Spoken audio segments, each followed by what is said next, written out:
Umuhari n'ikirura. Ikirura cyari kinanutse cyane kugeza aho amagufa agaragara. Cyahuye n'umuhari wo mu rugo ubyibushye. Ikirura cyishimiye ubwiza bw'umuhari. Umuhari utsi. Ubishatse wagira ubuzima bwiza, bityo ukanasa neza. Ikirura n'amatsiko menshi kibaza uko cyabigenza. Umuhari utsi. Nkurikira tujyane kwa databuja, uve muri iri shyamba aho umuntu yakwicwa n'inzara. Urakomeza utsi. Kwa databuja hari ibyo kurya, kandi umuntu agafatwa neza.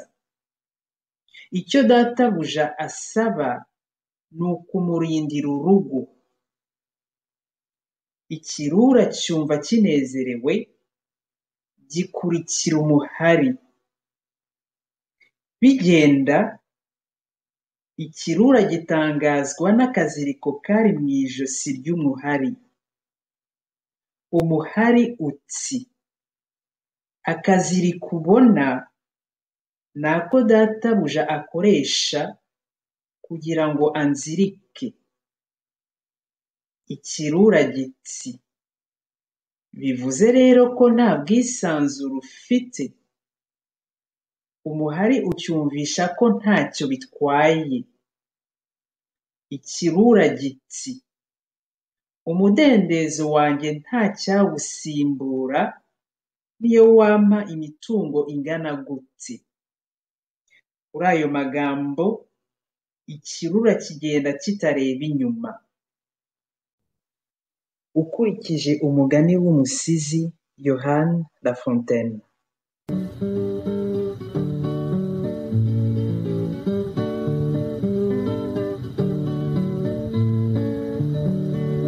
Iyo mfite ibyishimo inshuti yanjye ikababara, umunezero wanjye uhita uyoyoka.